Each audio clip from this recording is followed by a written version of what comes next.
আসসালামু আলাইকুম। আজকে আমরা টিস্যু ও টিস্যুতন্ত্র এই অধ্যায়টির সাজেশন শেয়ার করব, যেটা বায়োলজি কিলার্সের পক্ষ থেকে ফ্রিতে আমাদেরকে দেওয়া হয়েছে। জীবের গাঠনিক ও কার্যকরী একককে সেল বলে। আবিষ্কারক রবার্ট হুক। এখানে সিস্টেম বা কীভাবে কাজ করে সেটা এখানে বিস্তারিত বলা আছে যে অনেকগুলো কোষ মিলিয়ে একটা টিস্যু হয় এবং অনেকগুলো টিস্যু মিলিয়ে একটা অর্গান বা অঙ্গ হয় এবং অনেকগুলো অঙ্গ মিলিয়ে একটা তন্ত্র বা একটা সিস্টেম হয়।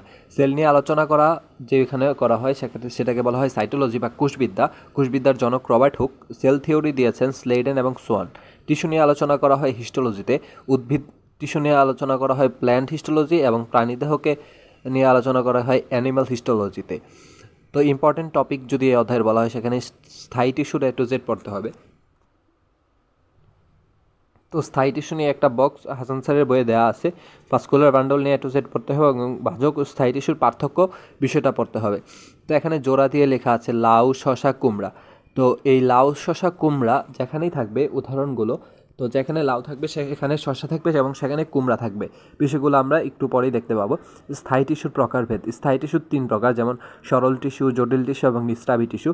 তো সরল টিস্যু আবার 3 প্রকার, প্যারেনকাইমা, কোলেনকাইমা, স্ক্লেরেনকাইমা, এইগুলো আর কি। তো প্যারেনকাইমার আন্ডারে লেখা আছে ক্লোরেনকাইমা। ক্লোরেনকাইমা দিয়ে পাতার মেসোফিল টিস্যুকে ক্লোরেনকাইমা বলা হয় এবং পাতার প্যারেনকাইমাকে মূলত ক্লোরেনকাইমা বলা হয়। এরেনকাইমা বা জলজ উদ্ভিদেরকে বলা হয় এরেনকাইমা।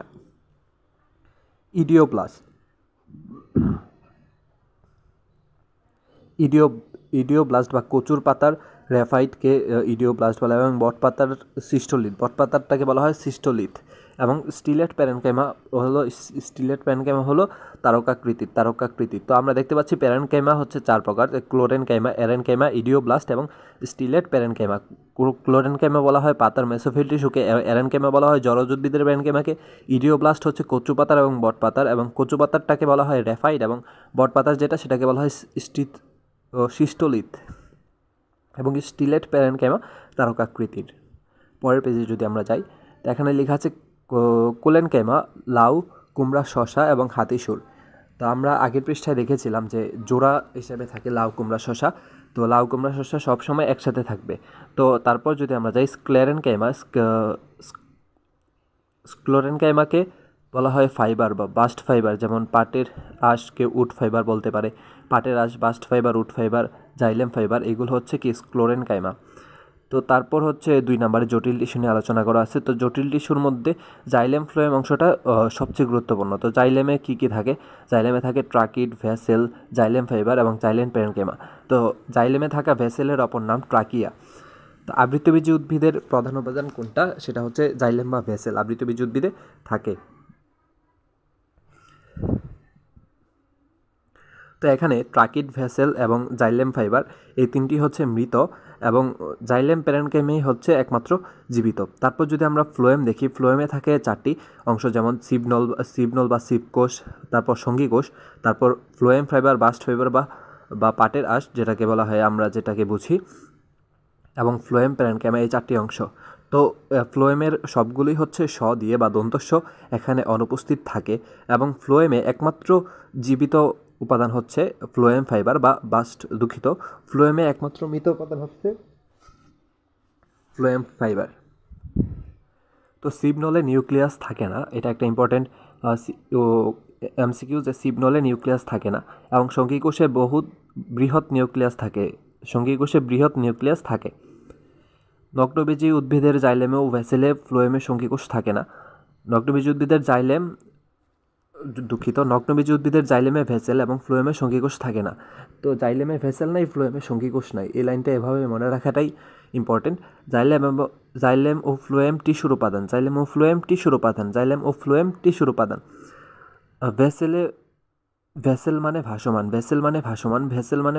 ভেসেল মানে হলো ভেসেল সরু হলে প্রোটোজাইলেম এবং ভেসেল মোটা হলে মেটাজাইলেম। মেটা মোটা এভাবে রিলেট করে মনে রাখা যায়। তারপর 3 নাম্বার হচ্ছে ক্ষরণকারী টিস্যু হচ্ছে 2 রকমের, যেমন তরুক্ষীর টিস্যু এবং তরুক্ষীর গ্রন্থি। তো তরুক্ষীর টিস্যুর উদাহরণ হলো আকন্দ, ছাতিম, রাবার, কাঁঠাল, এবং তরুক্ষীর গ্রন্থির উদাহরণ হলো মধুগ্রন্থি, ফুলে বেশি থাকে। নিউক্লিয়াস থাকে না, সিবনল বা সঙ্গী কোষ, আরবিসি, লেন্স, প্লাটিলেট, ডিম্বাণু, শুক্রাণু, হৃৎপেশি, স্নায়ুকোষ। নিউক্লিয়াস থাকে না কোথায়? এটা প্রথম অধ্যায়েও আছে। তো আমরা যদি উদাহরণগুলো এখান থেকে মুখস্থ করে নিই প্রথম অধ্যায়েও কাজে দিবে আশা করা যায়। যেমন সিগনল বা শিবকোষ, আরবিসি, লেন্স, প্লাটিলেট, ডিম্বাণু, শুক্রাণু, হৃৎপেশি ও স্নায়ুকোষে নিউক্লিয়াস থাকে না। ওটের আরবিসি নিউক্লিয়াসযুক্ত, একাধিক নিউক্লিয়াস থাকে যকৃতে, একাধিক নিউক্লিয়াস থাকে যকৃতে, একাধিক নিউক্লিয়াস থাকে যকৃতে। তো ভাস্কুলার বান্ডল 3 প্রকার: সংযুক্ত, অরীয় এবং কেন্দ্রিক। সংযুক্ত, অরীয় এবং কেন্দ্রিক ভাস্কুলার বান্ডল 3 প্রকার। তো সংযুক্ত ভাস্কুলার বান্ডল আবার 2 প্রকার: সমপার্শ্বীয় এবং সমদ্বিপার্শ্বীয়। তো সমদ্বিপার্শ্বীয়ের উদাহরণগুলো আমরা যদি প্রথমে দেখি, সেখানে হচ্ছে লাউ, কুমড়া, শশা। তো আমরা আগেই বলেছিলাম যে লাউ, কুমড়া, শশা সবসময় একসাথে বসবে। তো সমপার্শ্বীয় উদাহরণগুলো আবার সমপার্শ্বীয় আবার 2 রকমের: মুক্ত সমপার্শ্বীয় এবং বদ্ধ সমপার্শ্বীয়। তো মুক্ত সমপার্শ্বীয়গুলো হচ্ছে মুক্ত নদী, এই ট্রিক্স দিয়ে মনে রাখা যায়, এবং বদ্ধ সমপার্শ্বীয়গুলো বদ্ধ করে একলা বা বদ্ধ করে একা, এই ট্রিক্স দিয়ে মনে রাখা যায়। তা আপনারা উদাহরণগুলো মেন বই থেকে একটু দেখে নেবেন, এখানের উদাহরণগুলো খুবই ইম্পর্টেন্ট। অরীয়, মূলে অরীয়। পুষ্পক উদ্ভিদের মূলে ভাস্কুলার বান্ডল অরীয়। তো আমরা মনে রাখতে পারি মূলে অরীয়, এভাবে মূলে অরীয়। তো পুষ্পক উদ্ভিদের মূল সবখানেই হচ্ছে অরীয় ভাস্কুলার বান্ডল থাকে।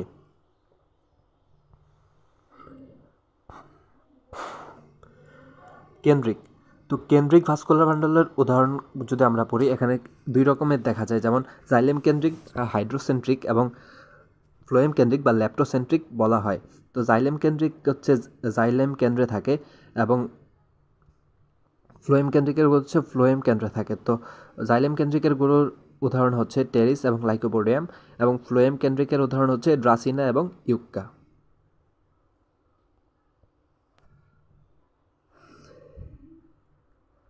তারপরে পেজ আমরা যদি যাই, এখানে ভাস্কুলার বান্ডলের কিছু উদাহরণ দেওয়া আছে, যেমন জাইলেম ও ফ্লোয়েমের সমন্বয়ে তৈরি ভাস্কুলার বান্ডল। এক্সার্ক হচ্ছে মূলে পাওয়া যায়, যেমন প্রোটোজাইলেম পরিধির দিকে থাকে, তাকে বলা হয় এক্সার্ক বা এন্ডার্ক, বা কাণ্ডে পাওয়া যায়। তো এখানে কাণ্ডেরও দন্ত নয় ড এবং এন্ডার্ককেও দন্ত নয় ড, এভাবে মনে রাখা যায় যে কাণ্ডে এন্ডার্ক।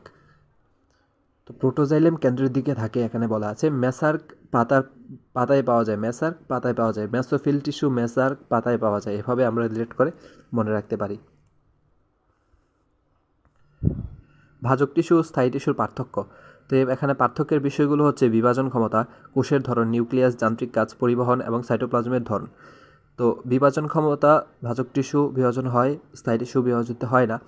ভাজক টিস্যুর কোষ অপরিণত এবং জীবিত, এটা পাতলা কোষপ্রাচীর বিশিষ্ট, এবং স্থায়ী কোষের কোষপ্রাচীর হচ্ছে পুরু। স্থায়ী কোষের ধরন হচ্ছে পুরু, এবং ভাজক টিস্যু নিউক্লিয়াস আকারে বড় এবং স্থায়ী টিস্যু নিউক্লিয়াস আকারে ছোট। ভাজক টিস্যুর যান্ত্রিক কাজে ভূমিকা রাখে এবং বৃদ্ধিতে সাহায্য করে। স্থায়ী টিস্যু উদ্ভিদদেহের যান্ত্রিক কাজ দৃঢ়তা বাড়ায়। ভাজক টিস্যু খাদ্য পরিবহনে এর ভূমিকা নেই, এবং স্থায়ী টিস্যু জাইলেম জল বা পানি পরিবহন করে, এবং ফ্লোয়েম ফুড বা খাদ্য পরিবহন করে। এবং ভাজক টিস্যু সাইটোপ্লাজমের ধরন ঘন, এবং স্থায়ী টিস্যু সাইটোপ্লাজমের ধরন হালকা। দুঃখিত, আমি একটু অসুস্থ, তো ভিডিওতে পড়া ব্যতীত অন্য কোনো সাউন্ডের জন্য আমি আসলে আন্তরিকভাবে দুঃখিত। ভাজক টিস্যুর প্রকারভেদ 4 প্রকার: উৎপত্তিগতভাবে, অবস্থান অনুসারে, কোষ বিভাজন অনুসারে এবং কাজ অনুসারে। এই 4 প্রকারের ভিতরে আবার প্রত্যেকটারে আবার আলাদা আলাদাভাবে 3 প্রকারে ভাগ আছে। যেমন উৎপত্তি অনুসারে এটার ভিতরে আছে প্রোমেরিস্টেম বা প্রারম্ভিক ভাজক টিস্যু, প্রাইমারি ভাজক টিস্যু এবং সেকেন্ডারি ভাজক টিস্যু। তো প্রোমেরিস্টেম বা প্রাইমারি বা প্রারম্ভিক ভাজক টিস্যুর হচ্ছে মূলে বা কাণ্ডের শীর্ষের অগ্রভাগে থাকে এই টিস্যুটা, এবং প্রাইমারি ভাজক টিস্যু হচ্ছে প্রোমেরিস্টেম থেকে উৎপত্তি হয় এবং ভ্রূণ অবস্থায় সৃষ্টি হয় এবং দৈর্ঘ্যে বৃদ্ধি পায়। মূল ও কাণ্ডের ভাজক টিস্যু হিসেবে আজীবন চলমান থাকে এটা। এবং সেকেন্ডারি হচ্ছে কক ক্যাম্বিয়াম এবং ইন্টারফেসিকুলার ক্যাম্বিয়াম সেকেন্ডারি ভাজক টিস্যুর উদাহরণ।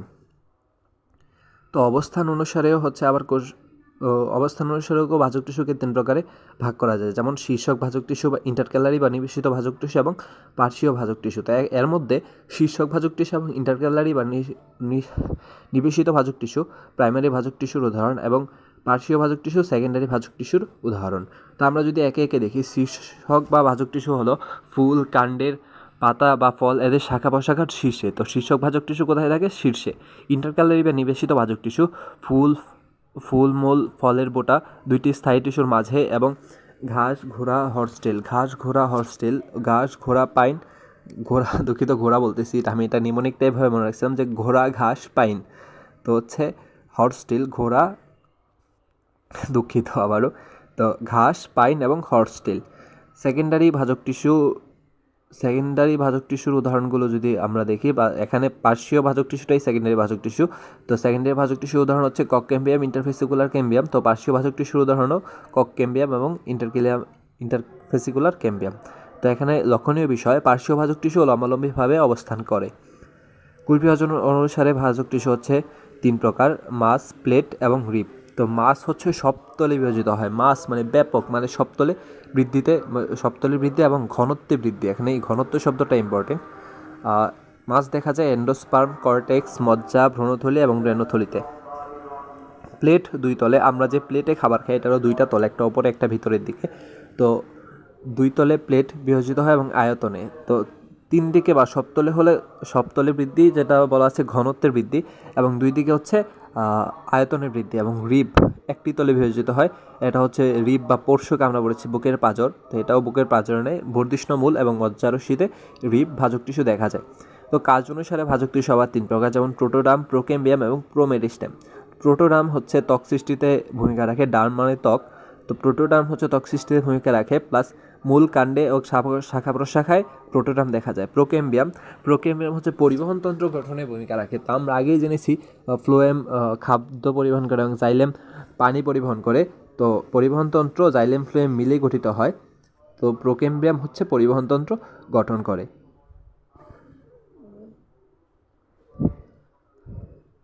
প্রোমেরিস্টেম কর্টেক্স, মজ্জা ও মজ্জারশ্মি তৈরি করে। তো এখানে গ্রাউন্ড মেরিস্টেমকে প্রোমেরিস্টেম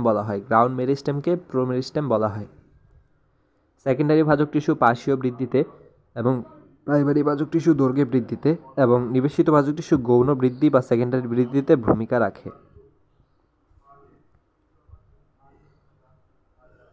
টিস্যুতন্ত্র। তো টিস্যুতন্ত্রকে বিজ্ঞানী সেক্স 3 ভাগে ভাগ করেছেন: এপিডার্মাল টিস্যুতন্ত্র বা ত্বকীয় টিস্যুতন্ত্র, তারপর পত্রতন্ত্র, হাইড্রোস্টোল। আচ্ছা, আমরা একে একে পড়ে যাই। তো এপিডার্মাল টিস্যুতন্ত্র বা ত্বকীয় টিস্যুতন্ত্র, প্রোটোডার্ম এবং প্রাথমিক ভাজক টিস্যু থাকে। কাণ্ডের ত্বককে এপিডার্মিস বলা হয়, মূলের ত্বককে এপিব্লেমা বলা হয়। কচুরিপানা থাকে মোমের স্তর, কিউটিকলের পরিবর্তে। একাধিক সারি প্যারেনকেমা থাকে বট, অশ্বত্থ, পাকুর, কেয়াতে, এবং 3 সারি বিশিষ্ট প্যারেনকেমা থাকে করবিতে। লিগনিন থাকে সাইকাস, পাইনাস এবং ঘাস জাতীয় উদ্ভিদে, এবং মাইরোসিন থাকে সরিষায়। কর্ক ও সিলিয়া দেখা যায় ঘাস ও নলখাগড়ায়। বুলিফর্ম কোষ থাকে গম, ভুট্টা, আখ, এগুলো পানি সঞ্চয় করে। ত্বকের উপাঙ্গ হিসেবে থাকে রোম বা টাইক্রোম, কার্পাস তুলার বীজত্বক, এবং শল্ক থাকে শুষ্ক ও চ্যাপ্টা। কোলেটার্স বা গ্রন্থিরোম বা পিরকা থাকে। পানিথলি হচ্ছে মেসেনব্রেনথাম ক্রিস্টানিলাম বা বরফ উদ্ভিদ। তো এখানে ক্রিস্টানিলামটা মনে রাখলেই হবে। মেসেনব্রেনথাম এত কঠিন শব্দ মনে রাখার দরকার নেই। দংশন রোম বা স্টিংলিং হেয়ার, শোচালো বিষাক্ত বিছুটি এবং আলুকাশিতে থাকে। পত্ররন্ধ্র 6 ধরনের: ডায়াসাইটিক, প্যারাসাইটিক, অ্যানিসোসাইটিক, টেট্রাসাইটিক, অ্যাক্টিনোসাইটিক এবং অ্যানেমোসাইটিক। ডায়াসাইটিক কোষের রক্ষী কোষের সাথে সমকোণে থাকে। প্যারাসাইটিক থাকে প্যারালালি বা সমান্তরালে, এবং অ্যানিসোসাইটিক হচ্ছে 3টি সাবসিডারি কোষ থাকে। টেট্রাসাইটিকে 4টি সাবসিডারি কোষ থাকে। অ্যাক্টিনোসাইটিকে রেডিয়ালি লম্বা কোষ থাকে, এবং অ্যানেমোসাইটিক পৃথকযোগ্য নয়। হাইড্রাথুড হচ্ছে পানি পত্ররন্ধ্র। উদ্ভিদ থেকে পানি তরল আকারে হাইড্রাথুড দিয়ে বের হয়, যাকে গাটেশন বলা হয়, এবং পত্ররন্ধ্র দিয়ে বের হলে প্রস্বেদন বলে। এবং ঘাস, টমেটো, কচু এবং প্রিমুলা ঘটক দিয়ে মনে রাখতে পারি আমরা। এইগুলোর গাটেশন হয়, মানে হাইড্রাথুড দিয়ে পানি বের হয়। তো 2 নম্বর আমরা হচ্ছে গ্রাউন্ড মেরিস্টেম দেখতে পারি। 1 নম্বরে আমরা পড়েছিলাম এপিডার্মাল বা ত্বকীয় টিস্যুতন্ত্রের আন্ডারে এই সবগুলো টপিক, এবং 2 নম্বরে হচ্ছে গ্রাউন্ড মেরিস্টেম।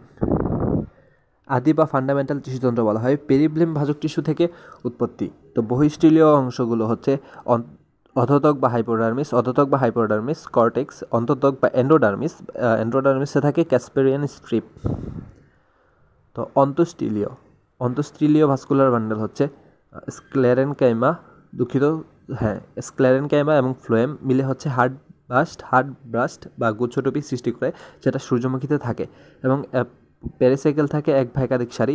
অন্তঃস্ট্রিলীয়তে মজ্জা বা মেডুলা বা পিত্ত থাকে। এই পিত্ত বা মজ্জা এর প্রধান কাজ হচ্ছে খাদ্য সঞ্চয় করা। মজ্জারশ্মি হচ্ছে গৌণ টিস্যু দিয়ে তৈরি এবং পানীয় খাদ্য পরিবহন করে। ভাস্কুলার টিস্যুতন্ত্র। তো এটাই হচ্ছে 3